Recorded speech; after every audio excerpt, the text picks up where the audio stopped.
Oscar Wilde famously said, you must be yourself because everyone else is taken.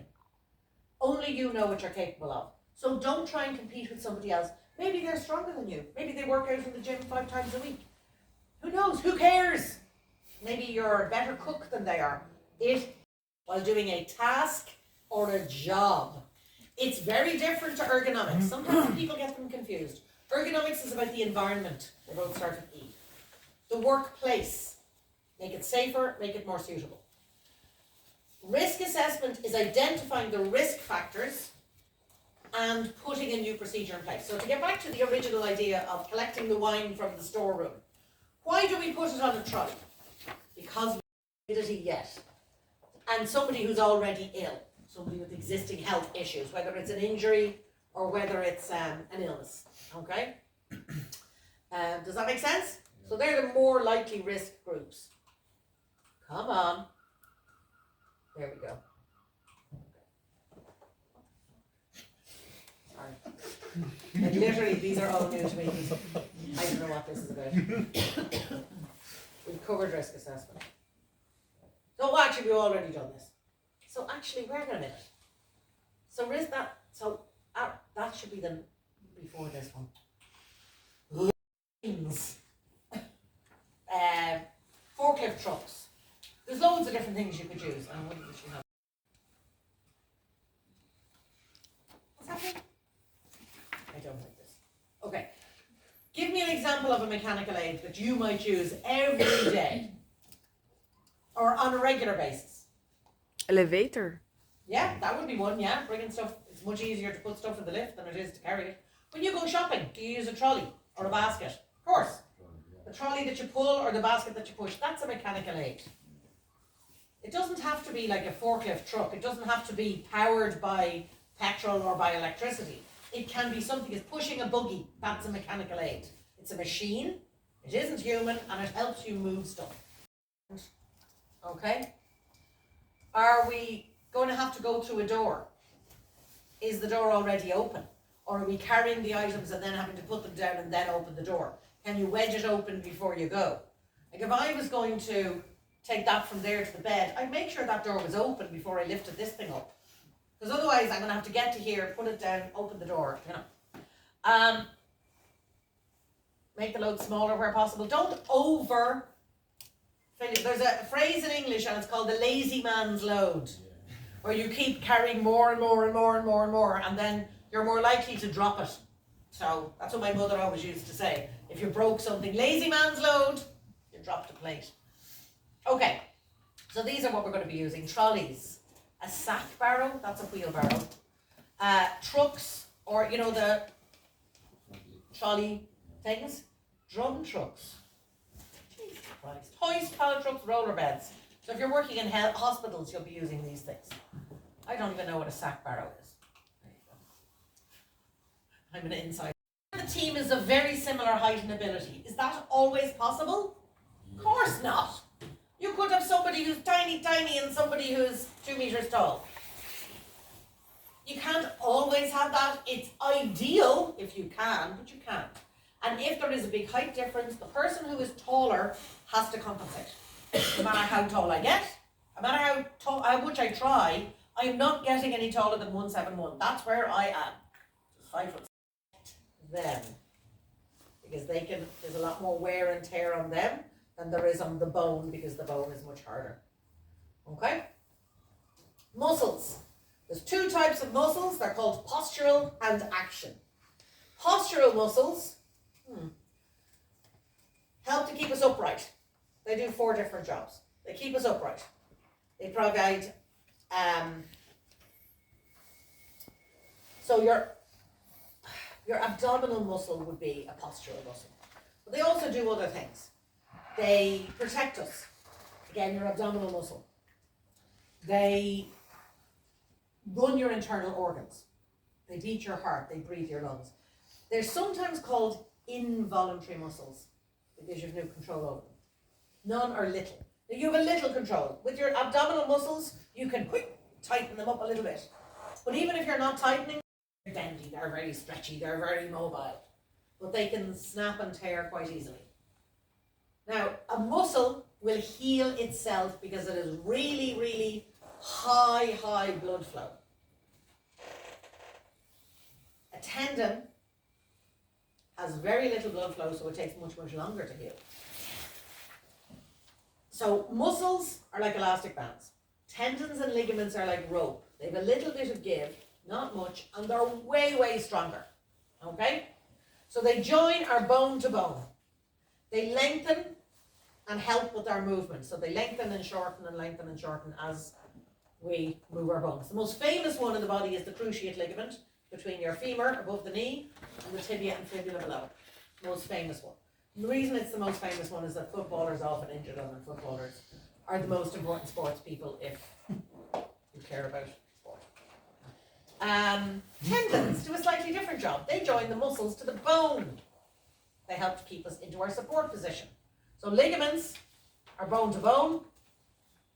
Tendons are muscle to bone. The most famous one is the Achilles tendon, down at the bottom of your calf, attaching to your heel bone. Discs and 33 bones.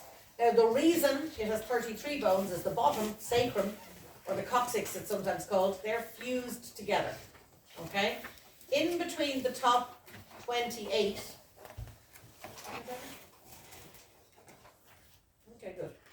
In between the top 28, we have a facet joint and we have a disc. Okay? You see it's an S shape, and that helps us to walk upright. So it helps us to walk upright. Okay? It facilitates movement, so we can move in all four directions.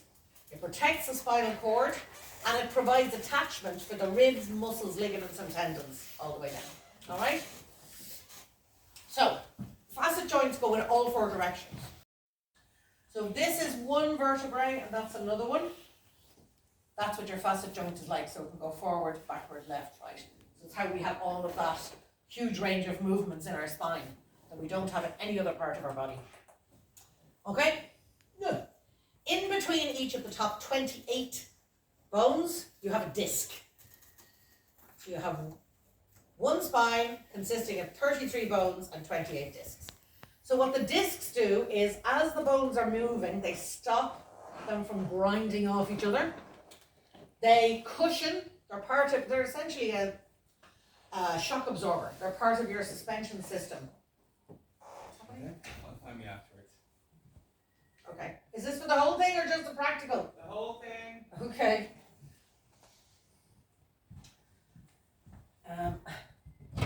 On your own, then yeah, probably.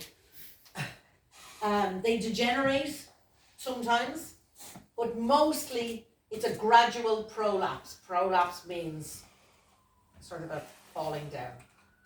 Okay, so when you are standing up straight, that is a bone, and there's your disc in the middle of it, acting as your cushion.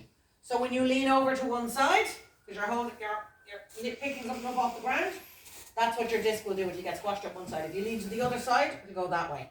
So as you lean to one side, the discs get pushed. The discs are also constantly under the pressure of gravity. If you're lifting something heavy, they get compressed.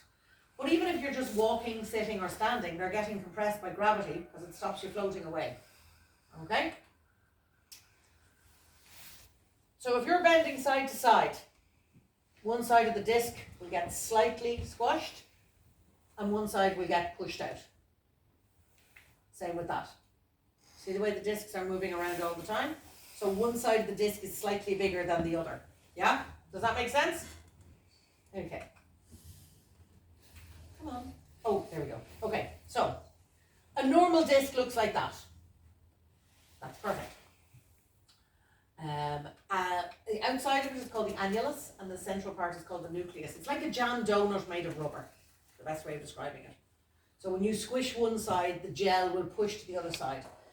However, most back injuries, as I said earlier, don't come from doing something. Okay. However, how often do you see people walking around town like this? Loads. Okay, so if I keep my spine nice and high and straight, that's how long that took. Just slide up. So what people do is they do this. They'll hold one shoulder up a tiny little bit.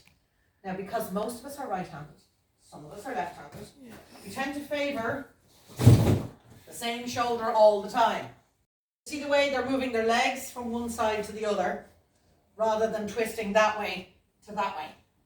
So moving your legs from one side to the other is fine. So if you have to lift something up here and put it over there, it makes far more sense to do this than it does to do this and then that. Yeah? Twisting when lifting or supporting a load is not good. Okay, healing. Bones will heal, self-heal. Now, they will heal because we set them in a cast and put them together. Okay, but they heal pretty much on their own with a bit of help from us. Tendons will leave with the scar tissue. Cartilage, scar tissue. Ligaments will heal again with scar tissue. Muscles heal because of blood flow. Discs have very little blood flow, so they will not heal. So that's why this is a preventative training. I am not showing you how to fix your back injury that you're going to get in your 50s. I'm showing you how not to have one by the time you hit your 50s. Okay, posture. Why is there an S there? Okay, that is weird.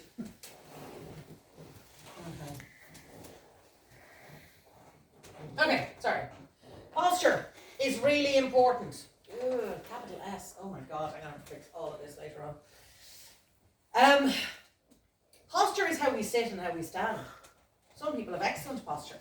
Some people have terrible posture. Some people have great posture at 10 in the morning and by 3 in the afternoon it's not so good anymore. Okay? There's lots of ways that we carry or off a ladder. You are never hit by a car or in a car accident, and you have no family genetic history of back problems or arthritis in your spine. If you have back pain in your 40s and 50s, it's a disc problem, more than likely. Okay? So, pregnant man is leaning back on his lower lumbar discs, putting pressure down there. The next guy, I call him Kim Kardashian man. His little sticky out bum. Now, again, back to Oscar Wilde. Yeah? Because then when you stand up, it's your back doing all of the lifting, plus your balance. Don't keep your feet together. If your feet are together and somebody pushes you, you will lose your balance. If your feet are shoulder or hip distance apart, you have way more stability. Don't stand too far away. Trying to lift something out here like this. Too dangerous. Don't lift far away from the center of gravity. So that's kind of the same as too far from the load. You know, if you're trying to lift something, like a tray of drinks out here, how long would you last? Even holding your arm out here without a tray of drinks, I can feel the pressure here already. Don't twist when you're carrying a load. You lift something up, use your feet to turn around with it. Okay? And use a proper full grip, your whole hand, not the tips of your fingers. Okay, we have the 9 principles. The load. Using tile. What does T stand for? Task. I. Individual. L. Load. And E. Environment. Excellent. Well done. So we assess what we're doing. Broad, stable base means your feet should be shoulder or hip distance apart. Bend using your knees and keep your back straight. So we should be bending like this and lifting stuff that way. When you see bodybuilders, they don't bend over like this and lift it up. They kind of go, it's all legs, legs, legs. And then at the end, they still go, you know? Actually, accept my medal on the way out. You know what I mean? It's all about the legs. Our legs and our core have a tray of drinks there. Keep the load close to your center of gravity, which is your trunk, and then turn using your feet. Okay? Does that make sense? Yes. Woohoo! Okay, here we have Kieran, who hopefully will move in a.